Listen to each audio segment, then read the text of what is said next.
Bonjour tout le monde et merci d'assister à ce webinaire présenté par SSQ Assurance. Je me présente, Mathieu Roy, analyste en développement de fonds.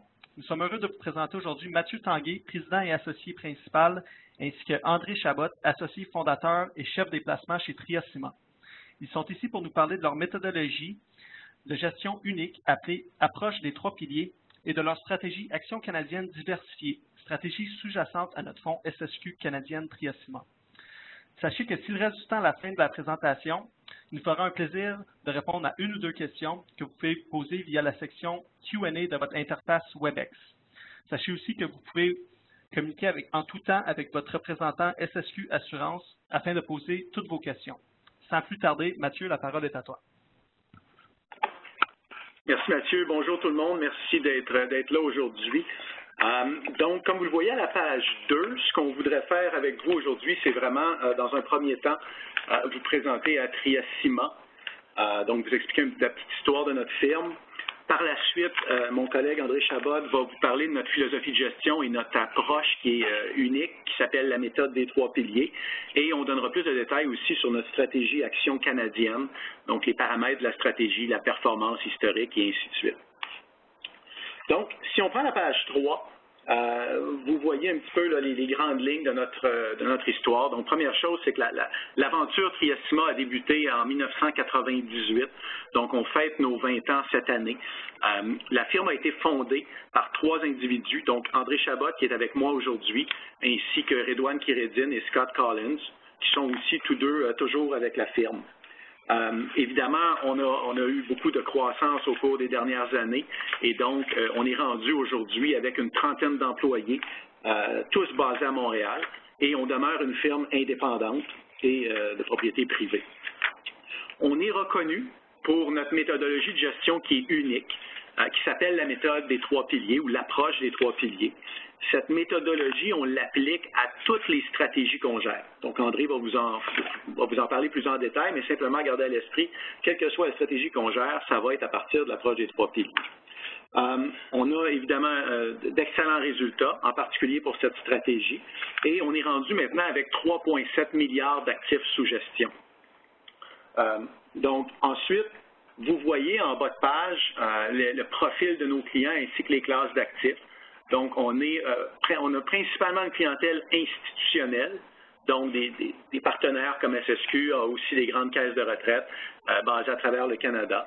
Et en termes de classe d'actifs, bien qu'on gère toutes sortes de stratégies depuis nos tout débuts, on est principalement connu pour nos stratégies Action canadienne. Donc, vous le voyez en bas à droite, 82 % de notre actif sous gestion est vraiment pour des mandats Action canadienne. À la page suivante, vous voyez notre organigramme. Donc, sans rentrer dans les détails, vous remarquerez qu'on a à peu près une trentaine d'employés, donc ce qui est quand même une bonne taille pour une firme qui gère 3,7 milliards. Donc, on a beaucoup investi à travers les années dans nos ressources internes, autant nos ressources humaines que notre technologie. À la page 5, vous voyez l'équipe de gestion, donc qui est composée de 9 individus. Donc, vous voyez les 3 fondateurs. Donc, en haut à gauche, André Chabot, qui est avec moi aujourd'hui. Scott Collins et Redouane Kiredine sont les 2 autres fondateurs. Donc, c'est vraiment une équipe de 9 individus qui va contribuer d'une façon ou d'une autre à la méthode des 3 piliers et qui a contribué à travers le temps à ces résultats qui parlent d'eux-mêmes. Donc, sans plus tarder, je vais céder la parole à mon collègue André Chabot qui va vous parler davantage de notre philosophie de gestion et notre méthodologie. Oui, alors merci Mathieu. André Chabot, donc je suis un des partenaires et le fondateur de la firme et la personne derrière la méthodologie et la philosophie. On dit parfois que c'est unique ce qu'on fait. Je ne sais pas si c'est vraiment unique, mais en tout cas, c'est certainement très particulier. Alors, dans les quelques prochaines pages, commençant avec la page 6 et suivante, je vais passer quelques instants à vous essayer de vous décrire un petit peu comment on approche la gestion de portefeuille. Toute méthode repose sur des croyances philosophiques et vous en avez les plus importantes à la page 6. Une des choses, c'est qu'on désire utiliser je pense qu'on a amené un petit peu de science et de rigueur statistique dans notre approche de gestion. On a essayé de rendre ça un peu plus systématique et rigoureux et en même temps d'éliminer les émotions. On va en revenir là-dessus. agnostique, je dirais, en ce qui concerne les concepts de valeur et croissance. On pense que on bâtit des portefeuilles qui ont des caractéristiques de ces deux styles. On dit souvent que les portefeuilles bâtis par Triestima sont de style core ou centraux là, par rapport au concept de valeur et croissance, et qu'on peut faire on peut varier l'emphase sur une de ces deux axes principaux. Un autre élément très, très important, c'est notre discipline de vente. Encore une fois, on va voir dans quelques minutes, c'est vraiment le revers de la médaille de la discipline d'achat. On pense que c'est très important. On peut certainement générer autant de valeur ajoutée en vendant bien qu'en achetant bien. Et ce qui nous avait frappé, là, on remonte il y a très longtemps au début de notre carrière, c'est à quel point les gestionnaires souvent définissaient avec beaucoup de détails leur discipline d'achat, mais très peu leur discipline de vente. Alors dans notre cas, c'est vraiment aussi bien défini un que l'autre. Alors peut-être qu'il faut peut-être vous laisser avec sur cette page, c'est le concept systématique, rigoureux et un peu en phase de valeur et croissance en même temps. Si on s'en va à la page suivante, la page 7, c'est une représentation schématique de la méthodologie de gestion. Et on voit que, et je vais passer un petit moment sur cette page, qui est peut-être la plus importante en ce qui concerne Triestima. On voit donc que la page est divisée en deux moitiés, partie 1, partie 2. Au niveau de la partie 1, essentiellement, on analyse chaque titre selon trois méthodes qui sont indépendantes l'une de l'autre, c'est-à-dire qu'elles peuvent être même faites par des individus différents chez nous à des fréquences qui sont propres à chaque méthode d'analyse. Méthode fondamentale, méthode quantitative, méthode tendance. L'analyse fondamentale est peut-être celle que vous connaissez le mieux, c'est-à-dire que c'est une réflexion, une analyse de la situation de l'entreprise. Le pilier quantitatif utilise des filtres informatisés pour donner une cote à un titre, et le pilier tendance utilise des éléments du monde de l'analyse technique qui mesurent la tendance du titre. Je vais décrire chacun des trois piliers avec plus de détails à la page suivante. Il suffit de dire à cette page que c'est un concept donc d'analyse indépendante l'une de l'autre. Chaque analyse mène à une cote. Et c'est ça peut-être qui est important. Si on revient à la page 7, on n'est pas encore tout à fait rendu à la page 8. La page 7, donc, chaque méthode d'analyse mène à une cote de plus 2 à moins 2. Plus 2 est mieux, moins 2 est pas bon. On ensuite additionne ces trois cotes pour arriver à une cote globale et qui nous guide par rapport à l'attrait du titre dans l'utilisation d'un portefeuille. Grosso modo, une cote de plus 2 ou mieux va rendre un titre attrayant et possiblement, il peut être utilisé dans un portefeuille. Une cote inférieure à 2, dans ce cas, le titre est moins attrayant ou s'il est détenu en portefeuille, peut être vendu. Alors donc, c'est un concept de trois méthodes d'analyse indépendantes qui mènent à des cotes indépendantes l'une de l'autre qu'on additionne, et à partir de cette somme, c'est ce chiffre qui va nous guider par rapport à l'utilisation du titre ou par rapport à l'attrait du titre. Ensuite, au niveau de l'utilisation, on descend à l'étape 2, qui est la construction du portefeuille. Alors, tous ces titres qui sont constamment revisés, analysés, cotés, ça nous crée une population de titres qui peuvent être utilisés à tout moment donné et qui servent à bâtir les portefeuilles. Et donc, on bâtit le portefeuille à l'étape 2 en observant les contraintes du mandat, parce que c'est un portefeuille d'actions canadiennes de petite capitalisation ou d'autres choses. Il y a le concept de la gestion, de bien connaître les risques qui sont inhérents au mandat et aussi qu'on peut avoir bâti dans le portefeuille. Et donc, de construire ce portefeuille avec les titres cotés auparavant. Alors, deux étapes très différentes qui peuvent être même faites par des individus différents. C'est vraiment un travail d'équipe chez Triestima. Il n'y a pas personne qui est responsable d'une stratégie. Tout le monde participe soit à l'étape 1, soit à l'étape 2. Tout le monde participe à l'ensemble du processus, parce qu'avant tout, c'est ça qu'on applique, un processus. Et ce processus est vraiment divisé en deux étapes, 1 et 2, qui sont essentiellement aussi importantes qu'une que l'autre.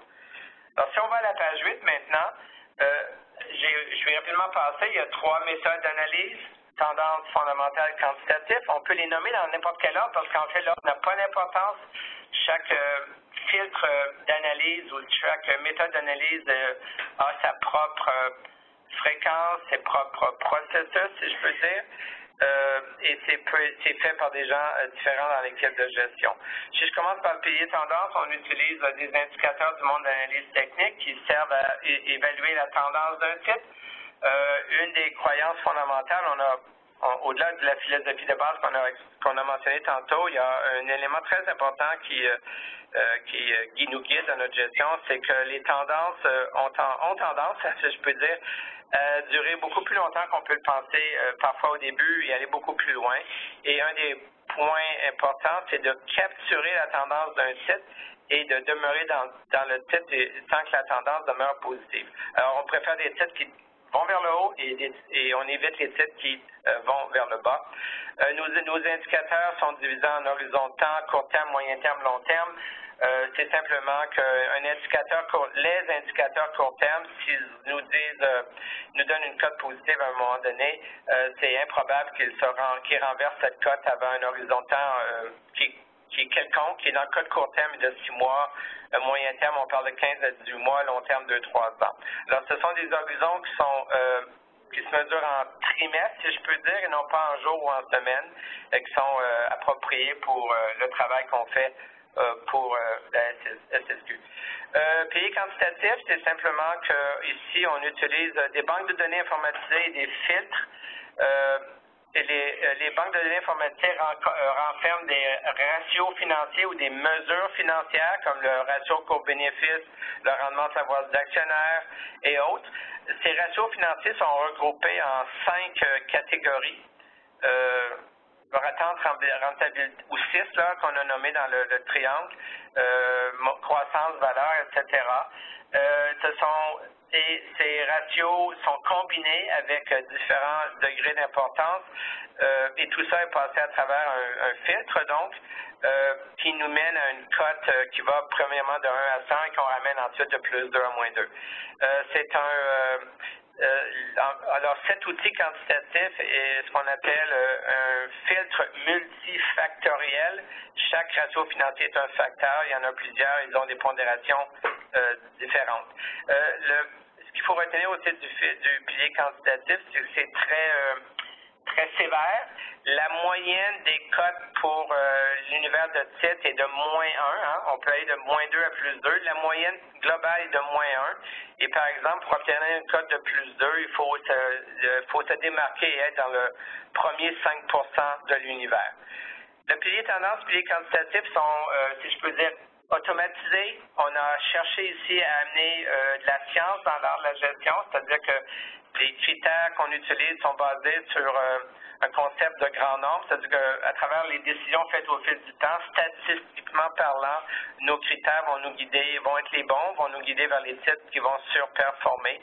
C'est soit fortement automatisé ou totalement automatisé. Et c'est fait à intervalles, si on peut dire, sans émotion.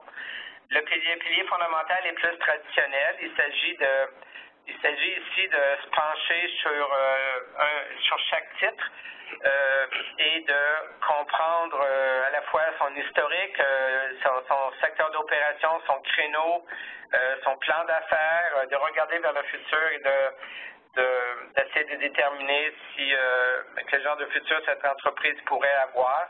Dans des horizons qui, généralement, on n'essaie pas de voir au-delà de 2-3 ans. Au-delà de ça, notre boule de cristal est pas mal est moins clair. Aussi, le travail a 2 aspects. Il y a ce qu'on appelle l'aspect top-down ou descendant et l'aspect ascendant ou bottom-up. L'aspect descendant, ça commence par un scénario macroéconomique qui va ensuite être distillé en région du monde ou en secteur d'opération et en industrie. Alors, c'est un peu notre guide pour nous indiquer l'attrait ou le manque d'attrait d'une industrie. Et l'aspect ascendant, c'est une entreprise à la fois et de bien comprendre l'ensemble des enjeux et des facteurs qui guident sa performance future. Il y a bien entendu des entreprises où l'aspect descendant est plus important. On peut penser à un producteur de cuivre.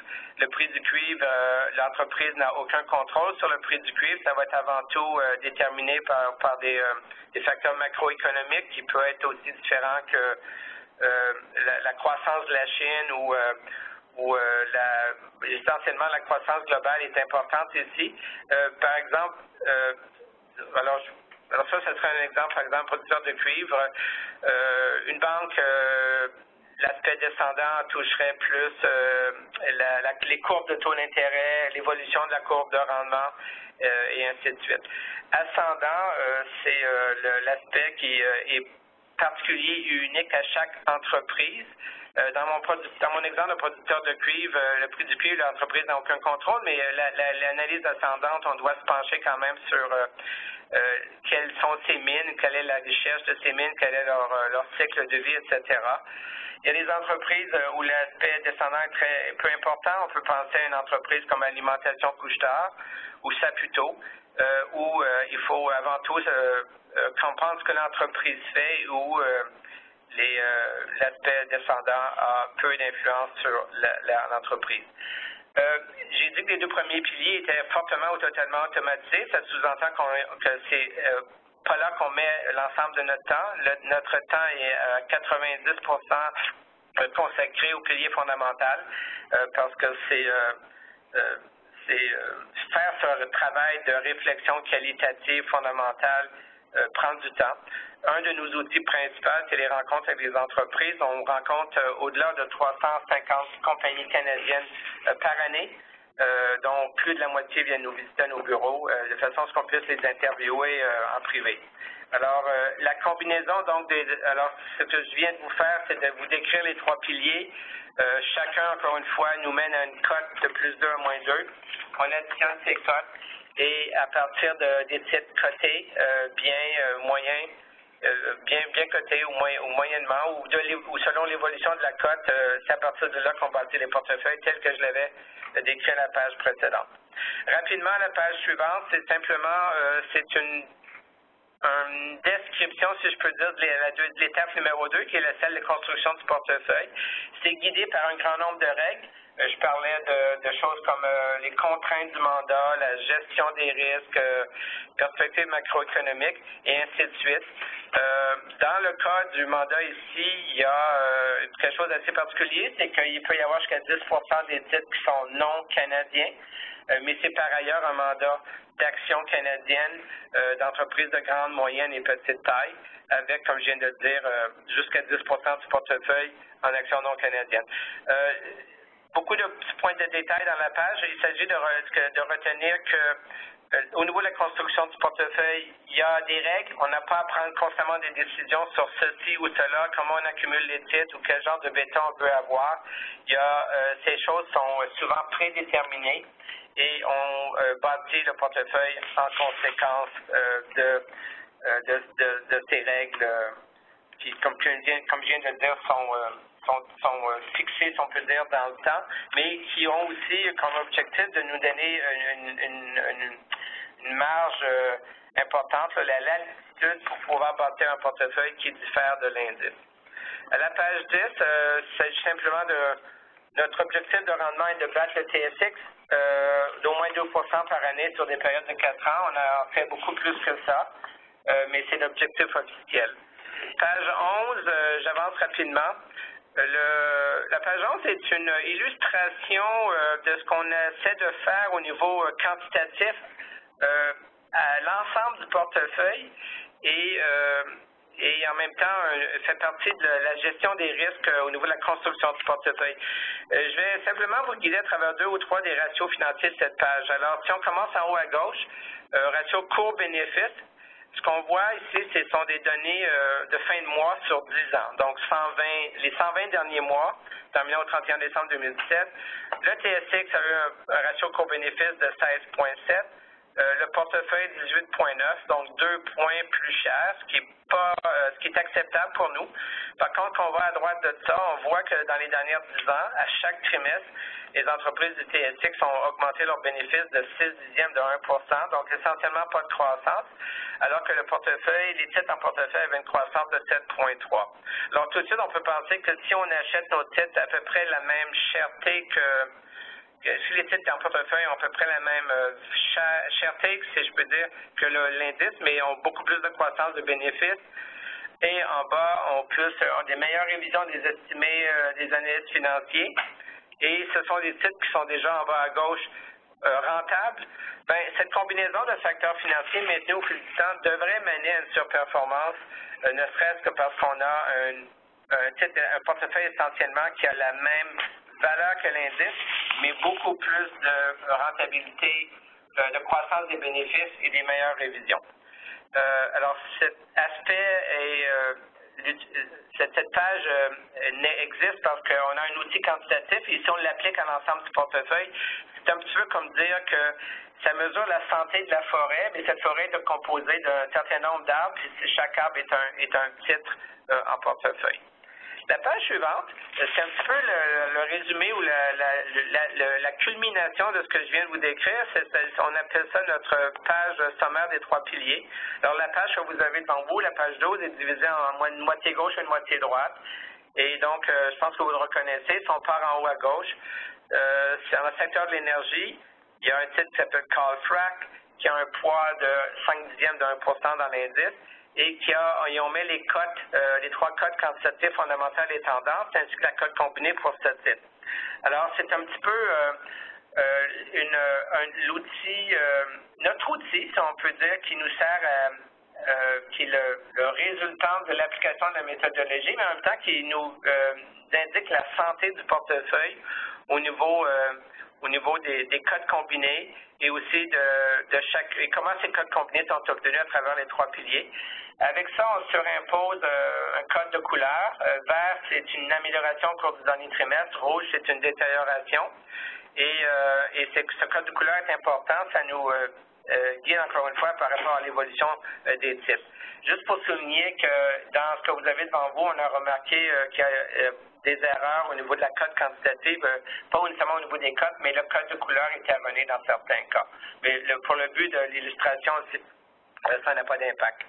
Et en bas à droite, totalement, on a la moyenne pondérée des cotes qui est 2,55 à la fin décembre. Comme à la page précédente, c'est un petit peu l'état de santé du portefeuille global. Cette cote, on sait, c'est très difficile de l'amener au-delà de 3 parce que le monde change constamment, les cotes évoluent. Et certainement, une cote en bas de 2 serait une cote relativement faible. Alors, c'est un petit peu la combinaison ou le sommaire du portefeuille qui est la résultante de l'application de la méthodologie. Les pages suivantes nous amènent, je vais passer par-dessus la page 13 qui simplement est une évolution des pondérations sectorielles et je pense que ce qu'il faut simplement retenir, c'est qu'on crée des portefeuilles qui ne sont pas statiques, qui évoluent dans le temps. En fait, si vous regardez à la page 13, la pondération du secteur de l'énergie en décembre 2016, 18%. Maintenant, c'est 11%. Alors, c'est une évolution graduelle, mais importante au fil des mois et des trimestres. Alors, les portefeuilles vont avoir des thèmes, des gageures, vont différer de l'indice. Et on fait ça avec confiance, guidé par notre méthodologie. On n'a pas une idée a priori où on va amener le portefeuille. La méthodologie va nous mener, va nous guider au fil du temps. Évidemment, on ne peut battre un indice que si on en diffère. Et je pense que ce qu'il faut retenir, c'est que souvent les résultats, on va le voir dans quelques minutes, sont très bons, mais ça ne peut être rendu possible qu'avec beaucoup de discipline, avec peu d'émotion et qu'avec la capacité de diverger de l'indice. Page 15 et 16, il y a 2 exemples. 2 exemples pour illustrer un petit peu plus la méthodologie d'achat à la fois récent et pas si récent, mais en fait, ça fait quelques années. Ce qu'on essaie d'illustrer ici dans le code Brookfield, c'est le première fois que le titre a été acheté, ou lorsqu'on l'a introduit dans le portefeuille le 10 novembre 2014, au moment de la première achat, où la flèche est indiquée, ça vous indique qu'à ce moment-là, le titre était déjà coté plus 6. Les cotes sont celles du moment. Le titre était coté plus 2 en tendance à l'époque. On a une sous-cote qui va de 1 à 5, là, mais ça revient au même, plus 2, moins 2. Le titre était coté 5e sur l'univers de 733 titres qui sont inclus dans le pilier, dans le banque de données quantitative, donc une très forte cote quantitative. Et notre lecture notre évaluation de la situation fondamentale était aussi très positive. Et on vous résume en une trentaine de mots ou moins quelques facteurs parmi les plus importants pour nous, ou les facteurs les plus importants, soit d'aspect descendant ou ascendant. Alors, un exemple un peu comment tout ça se met ensemble pour nous mener à une décision dans un cas d'achat, et à la page suivante, simplement une décision de vente. Ici, on parle de Métanic, qui a été vendu, dont la première vente ou diminution de pondération a eu lieu le 8 août 2014. Lorsque cette première vente a eu lieu, la cote globale avait chuté à -1. C'est encore une fois son addition des 3 piliers. Alors, deux exemples relativement qui illustrent un petit peu l'application de la méthodologie. Je vais laisser la parole à Mathieu, mais je pense qu'il faut simplement retenir, c'est que Triesima applique un processus. C'est une équipe qui applique ce processus, et le processus a un des éléments, c'est qu'on a cherché à éliminer les émotions et amener un petit peu plus de sciences statistiques dans ce processus, mais que certainement en bout de ligne, au niveau de l'étape 2, c'est 2 gestionnaires d'expérience qui bâtissent et maintiennent le portefeuille. Et donc, ces gestionnaires utilisent les cotes générées par le processus en première étape. Alors voilà, je vais laisser Mathieu vous amener plus loin dans la présentation. Merci André. Donc, à la page suivante, vous voyez un petit peu la performance. On peut regarder, ça va vous donner une idée à quoi s'attendre de Triesima, dans le fond. Page 17, ce que vous voyez vraiment, c'est l'évolution depuis le début, qu'aurait eu un investissement de 10 $ dans la stratégie SSQ Triesima en bleu pâle versus l'indice TSX en bleu foncé. Donc, vous voyez que c'est quand même une belle progression. À la page suivante, vous avez le détail. Donc, si on regarde la page suivante, donc si on va par exemple en haut à droite, donc depuis le début, donc depuis le 3 octobre 2006, vous voyez que la stratégie a généré environ 8,7 % versus un indice qui, lui, a généré 5,6 %, donc une surperformance de 3 % en moyenne par année, donc au-dessus du 2 % qui était notre objectif. Donc ça, on est bien content. Si vous regardez le détail par année en dessous, vous voyez que, après environ une dizaine d'années, seulement 2 années de sous-performance. Pour les autres années, ça a été une surperformance à chacune des années. Peut-être en termes de Triesima, vous remarquez aussi là, que la sous-performance a eu lieu en 2009 et 2016, ce qui est assez typique de nous, parce que ce sont 2 années où les marchés ont été très, très forts et ils ont connu une hausse rapide. Comme on est très, très méthodique, souvent, quand le marché va partir, on va attendre de confirmer la tendance, donc on va être très patient pour éviter de se faire prendre dans des faux signaux, mais si le marché monte rapidement, on va être un petit peu en arrière à ce moment-là. Donc, vous voyez, là, 2009 et 2016, donc c'est les 2 années où on a sous-performé. La bonne nouvelle, entre guillemets, c'est que la plupart du temps, quand on sous-performe, c'est dans des environnements qui sont quand même très forts, donc nos clients reçoivent quand même un rendement absolu qui est intéressant, là, donc 27 % dans le cas de 2009 et 9 % dans le cas de 2016. Et vous le voyez dans les statistiques, en bas à droite, ce qui est intéressant, c'est que donc, dans les marchés haussiers, normalement, on capture 90 % de la hausse, donc on va avoir tendance à être légèrement en arrière, c'est au point de vue mensuel. Par contre, dans les marchés baissiers, on va capturer seulement 65 % de la baisse. Donc, la morale de l'histoire, c'est que on essaie de bien performer dans la majorité des environnements économiques, mais typiquement à cause de notre focus sur la préservation du capital, on va avoir tendance à ajouter beaucoup plus de valeur dans les marchés baissiers que dans les marchés haussiers. Ce qui est apprécié, là, en particulier, par la plupart de nos clients, mais en particulier par la clientèle privée. L'autre chose à remarquer, André l'a mentionné, si vous regardez soit notre écart type ou soit notre bêta. Donc, on a une volatilité qui est moins grande que celle de l'indice. Donc, on a atteint l'objectif de 2 on l'a en fait surpassé de façon assez significative, mais on a aussi atteint l'objectif de maintenir une volatilité, donc un risque plus faible que celui de l'indice. Donc, ça complète notre présentation. Donc, en conclusion, là, à la page 20, si vous allez vers la page 20, qu'est-ce qu'il faut retenir de cette présentation-là? Bien, tout d'abord, Trias-Ciment, donc une firme québécoise qui est établie, donc qui a 20 ans d'historique et qui est indépendante. Évidemment, une méthodologie qui est unique, qui est, au meilleur de notre connaissance, là, totalement différente de ce qui se fait ailleurs, qu'on appelle l'approche des 3 piliers.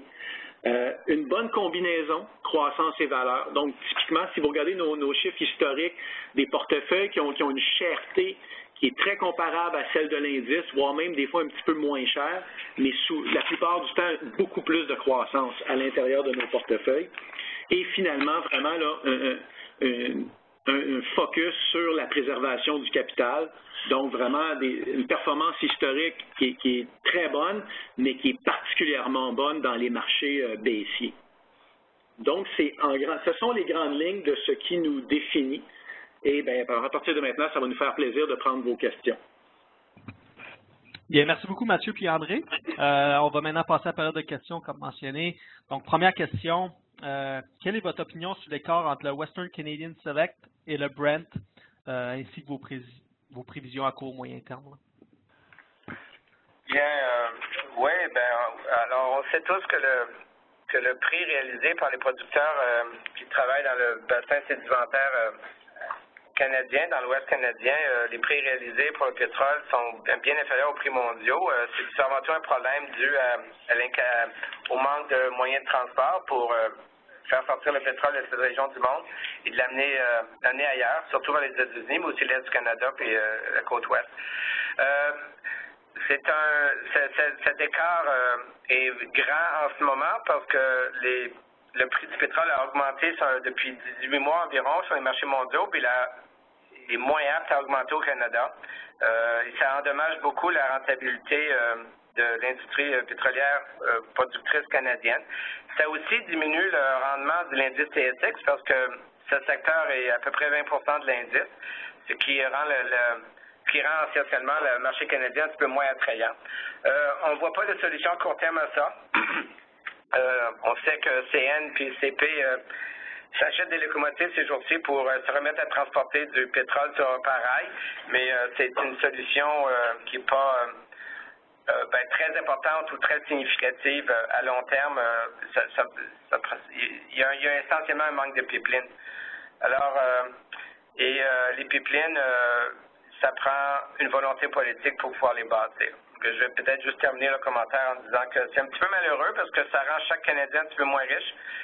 Parce que si on réalise des meilleurs prix, on peut le vendre à les étrangers plus cher, puis on paie nos employés, ou on paie plus de dividendes, ou on paie plus de taxes. Alors, c'est un peu une perte pour les Canadiens dans leur ensemble. Et on ne pense pas que ça va se résoudre à court terme. L'écart est large en ce moment, mais historiquement, il y en a toujours un. On va simplement dire que les plus est large que d'habitude en ce moment. Intéressant. Deuxième question, le potentiel de guerre commerciale est d'actualité en ce moment. Comment voyez-vous les choses, puis est-ce que c'est une source d'inquiétude? Pas vraiment. Si on regarde l'évolution pas en dollars, mais en volume de transactions, le commerce mondial a atteint un record de tous les temps en 2017. Donc, on est dans une tendance haussière. La récession 2008 a fait chuter pour une seule année le commerce mondial et à peine. Je pense que c'était 1,5%. C'est clair que les concepts de globalisation et mondialisation sont en place depuis 30, 40, 50 ans. Ça ne va pas s'arrêter demain. Il y a une règle fondamentale en économie qui s'appelle la loi de l'avantage comparatif. La globalisation et la mondialisation sont simplement des applications de cette règle qui est de base. Elle va continuer à jouer. En ce moment, on a une anomalie en termes du président des États-Unis qui a fait beaucoup de bruit par rapport à s'attaquait à certains aspects du commerce international qui d'après lui, sont mauvais pour les États-Unis. Mais en fait, usuellement, quand on étudie la chose, c'est mauvais pour des petits groupuscules à l'intérieur des États-Unis, comme par exemple un producteur d'acier. Mais tout Américain qui consomme des produits dans lesquels il y a de l'acier bénéficie du fait que l'acier rentre aux États-Unis à prix inférieur à ce qu'elle coûterait à être produit aux États-Unis. Alors le point, c'est qu'on constate que c'est une anomalie. Dans nos systèmes de pays avancés politiques, il y a beaucoup de checks and balances. Je vais utiliser l'expression, pardonnez l'expression anglaise. Alors même le président des États-Unis ne peut pas faire entièrement ce qu'il veut. Et dans l'ensemble, il y aura beaucoup de résistance à une guerre commerciale, une guerre de tarifs. Et dans l'ensemble, la majorité des autres pays de la planète comprennent que c'est à leur avantage de ne pas s'embarquer dans une guerre. Et on pense que ça va pas mener à un gros. Ça va pas se développer et devenir un problème majeur. Puis en conséquence, si vous regardez notre allocation sectorielle ou si vous regardez la page avec nos codes, vous allez remarquer que le portefeuille maintient un biais cyclique dans le fond. Donc, on continue de rester extrêmement positif par rapport à l'économie mondiale et par conséquent, on va favoriser les secteurs et les compagnies qui sont plus cycliques versus celles qui sont un peu plus défensives. Donc, on garde le cap pour le moment. Jusqu'à preuve du contraire, on pense que la situation va se résorber relativement rapidement. Au niveau du scénario macroéconomique, en effet, on pense qu'on est dans une période d'expansion mondiale synchronisée, c'est très important. Un des éléments ici, c'est qu'il y a une pression à la hausse sur les taux d'intérêt, sur l'ensemble des taux d'intérêt, toute la courbe de rendement. On parle de pression générale qui se mesure au fil des trimestres, pas par exemple ce mois-ci où il y a un petit repli vers le bas. Ça fait qu'on a aussi une sous-pondération dans les titres sensibles au taux d'intérêt ou sensibles qui souffriraient de la hausse de taux d'intérêt, en particulier les télécommunications, services publics, immobiliers. Ce sont des secteurs qui pourraient être touchés par la hausse des taux d'intérêt. Parfait. Merci encore une fois, Mathieu et André, pour votre temps. Super intéressant comme présentation. À tous ceux qui ont écouté le webinaire, merci de votre participation. Puis revenez-nous en avril alors que l'équipe d'Exabis nous fera une revue des marchés et parlera de la performance de son fonds d'action mondial tout pays. Donc, merci beaucoup. Bonne journée. Merci.